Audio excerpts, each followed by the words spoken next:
जो फ्लोर यहाँ तैयार किया गया था मैट का, वो फ्लोर भी निकाल लिया गया है। आपको देखिए, दिखाते हैं आपको। इस पर अब कोई जो बैडमिंटन कोर्ट का फ्लोर होता है वो नजर नहीं आ रहा है। एसी जो है वो लगा हुआ था और अब वहां एसी नहीं दिख रहा है। और आप देखिए, एसी भी यहां से निकला हुआ है। उस हाइड्रोलिक बेड का पूरा बेस ही गायब है, उसको यहाँ से ले जाया गया है। इसी से पता चलता है ये तेजस्वी यादव जी के फोबिया से ग्रसित हैं।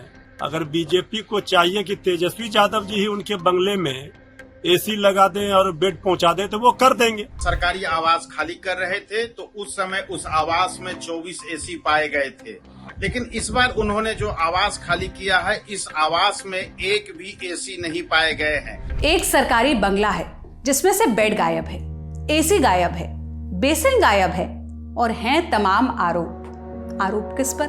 बिहार के पूर्व डिप्टी सीएम तेजस्वी यादव पर। आरोप किसका है? वो है बीजेपी का। आरोप है कि जब तेजस्वी यादव ने सरकारी बंगला खाली किया तो अपने साथ यहां का सामान भी साथ लेकर चले गए। आवास से बेड, एसी और बेसिन तक निकाल लिया गया। बीजेपी का आरोप यह भी है कि तेजस्वी यादव जाते जाते बैडमिंटन कोर्ट का फ्लोर और जिम का सामान भी उठा ले गए। बिहार में सरकारी बंगले को लेकर के एक नया विवाद खड़ा हुआ है और विवाद है डिप्टी सीएम के सरकारी आवास को लेकर के। इस वक्त हम जो सीढ़ियां चढ़ रहे हैं वो 5 देश रत्न मार्ग आवास की हैं। पहले डिप्टी सीएम के नाते तेजस्वी यादव को यह आवास मिला था और अब जो मौजूदा डिप्टी सीएम है सम्राट चौधरी, उनको यह आवास आवंटित किया गया है।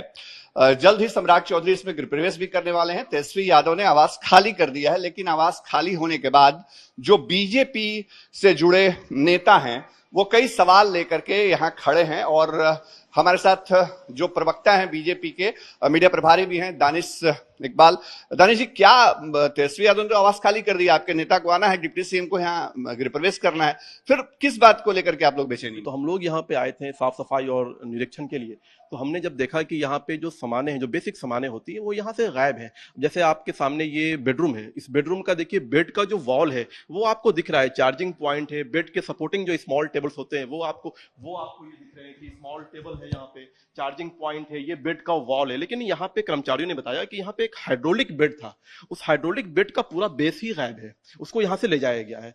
सामने आप जब देखेंगे तो यहाँ पे जो है एक बहुत अच्छा सा और महंगा सा वॉश बेसिन हुआ करता था। जो हमारे यहाँ पे कर्मचारियों से बात हुई है, उन्होंने बताया कि यहाँ पे जो है एक वॉश बेसिन था, लेकिन उस वॉश बेसिन को यहाँ से उखाड़ के ले जाया गया। जो टूटी होते हैं, जो नल्स होते हैं जिससे पानी गिरता है, जो हैंडल्स होते हैं, उसको भी यहाँ से उखाड़ के ले जाया गया है। अच्छा, मतलब आप जो कह रहे हैं कि ये यहाँ एक बेसिन हुआ करता था और इसको क्लोज किया गया है, जो वाटर पाइपलाइन को उसको उखाड़ करके ले जाया गया है। सामने अंदर में एसी थी, उसको उखाड़ के ले जाया गया है। और बाहर जब आप देखेंगे तो बैडमिंटन कोर्ट बनाया गया था, उस बैडमिंटन कोर्ट की कारपेट को उखाड़ लिया गया, पूरा का पूरा रिमूव कर दिया गया है। वहां पे अभी भी आपको कॉर्क दिखेंगे, टूटे हुए बैडमिंटन दिखेंगे, लेकिन वहां से जो कारपेट था, जो मैट होता है जिसपे बैडमिंटन खेला जाता है, उसको पूरी तरह से गायब कर लिया गया है। उसके बाद और भी जो जहां पे कर्मचारियों के रहने की जगह है, जहां पे गेस्ट के आने की जगह है, वहां पे एयर कंडीशन को खोल लिया गया है। जो महंगे सोफे थे गेस्ट रूम के अंदर, जहां पे बाहर के गेस्ट आने की व्यवस्था थी, वहां से महंगे सोफे को भी उठा के ले जाया गया है। साल 2022 में तेजस्वी यादव जब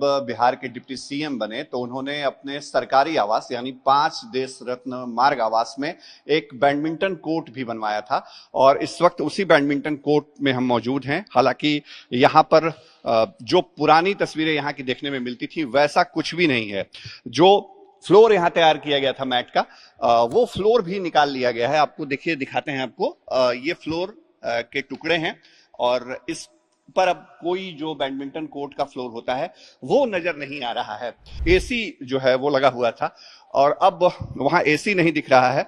और आप देखिए, एसी भी यहां से निकला हुआ है और यही सब चीजें जो हैं वो बीजेपी को सवाल उठाने का मौका दे रही हैं। जेडीयू प्रवक्ता अरविंद निषाद का कहना है कि तेजस्वी यादव ने पिछली बार जब डिप्टी सीएम पद से हटने के बाद सरकारी बंगला खाली किया तो 22 एसी लगे हुए थे। इस बार ये एसी भी गायब है और अब इस मामले में उन्हें खुद सामने आकर सफाई देनी चाहिए। तेजस्वी यादव जी जब पिछली बार अपना सरकारी आवास खाली कर रहे थे तो उस समय उस आवास में 24 एसी पाए गए थे, लेकिन इस बार उन्होंने जो आवास खाली किया है, इस आवास में एक भी एसी नहीं पाए गए हैं और अन्य भी जरूरी सरकारी सामान इसमें नहीं पाया गया है। इस पूरे घटनाक्रम में तेजस्वी यादव को स्वयं आकर के सामने सफाई देना चाहिए, नहीं तो ऐसा माना जाएगा कि तेजस्वी यादव की सहमति से इन सारे सामान उसमें से अनुपस्थित पाए गए हैं। मामला बढ़ा तो बीजेपी के आरोपों का आरजेडी ने भी जवाब दिया। आरजेडी प्रवक्ता मृत्युंजय तिवारी ने कहा कि बीजेपी बंगले पर घटिया सियासत कर रही है और बीजेपी तेजस्वी यादव के फोबिया से ग्रसित है। अगर बीजेपी को तेजस्वी यादव से एसी और बेड चाहिए तो वो कह दे, तेजस्वी यादव पहुंचा देंगे। तेजस्वी यादव जी ने जो उप मुख्यमंत्री रहते हुए बंगला मिला था उसे खाली कर दिया। अब बीजेपी घटिया सियासत कर रही है, ऊंची राजनीति कर रही है। अब कह रही है कि तेजस्वी यादव जी एसी खोलकर चले गए, बेड लेकर चले गए। इसी से पता चलता है ये तेजस्वी यादव जी के फोबिया से ग्रसित हैं।